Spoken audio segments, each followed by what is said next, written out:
എത്രയും പെട്ടെന്ന് തന്നെ നേരം വിളിക്കണ ഈശ്വര എന്നോർത്താണ് ദുബായ് ട്രിപ്പിന്റെ ഫസ്റ്റ് ഡേ ഞങ്ങൾ തുടങ്ങിയത്. ഒരു ട്രാവൽ പാക്കേജും ഇല്ലാതെ ദുബായ് കറങ്ങാൻ വരുന്നവർ മസ്റ്റ് ആയിട്ട് ഫോണിൽ ഡൗൺലോഡ് ചെയ്യേണ്ട ആപ്പാണ് കരീം എന്ന് പറഞ്ഞ ആപ്പ്. ഇതിൽ ഹാല ടാക്സി ബുക്ക് ചെയ്ത് കഴിഞ്ഞാൽ യൂബറിനെക്കാട്ടിലും ചീപ്പായിട്ട് നമുക്ക് റൈഡ് എടുക്കാൻ പറ്റും. ഇതാണ് നമ്മുടെ first destination, museum of the future.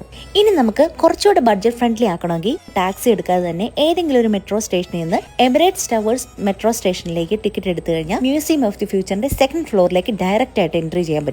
Museum of the ഫ്യൂച്ചറിന്റെ ഫസ്റ്റ് 2 ഫ്ലോർ എൻട്രി ചെയ്യാൻ ടിക്കറ്റ് എടുക്കേണ്ട ആവശ്യമില്ല. ടോട്ടൽ 7 നിലകളുണ്ട് ഇതിൽ. ഇത് ഫുൾ ആയിട്ട് കാണാൻ താല്പര്യമുള്ളവർ നേരത്തെ ടിക്കറ്റ് ബുക്ക് ചെയ്യണം. അതിനുശേഷം എമിറേറ്റ്സ് ടവേഴ്സ് മെട്രോ സ്റ്റേഷനിൽ നിന്ന് തന്നെ നേരെ അൽ ഗുബൈബ സ്റ്റേഷനിലേക്ക് പോവാണ്. ഇനിയുള്ള നമ്മുടെ റൈഡ് എല്ലാം ദുബായ് ലോക്കൽ ലൈഫ് എക്സ്പീരിയൻസ് ചെയ്യാൻ വേണ്ടിയിട്ടായിരുന്നു. ഈ ഒരു യാത്ര തിരഞ്ഞെടുത്തതിൽ ഞങ്ങൾ മനസ്സിലാക്കി പബ്ലിക് ട്രാൻസ്പോർട്ട് ദുബായിൽ വളരെ ചീപ്പാന്നുള്ളത്. വെറും 1 ദിർഹത്തിന് ഈ കാണുന്ന ദുബായ് മറൈൻ ട്രാൻസ്പോർട്ട് സ്റ്റേഷനിൽ നിന്ന് അബ്ര എടുത്ത് ഡെയ്റ ഓൾഡ് സൂക്കിലേക്കാണ് നമ്മുടെ ഈ യാത്ര.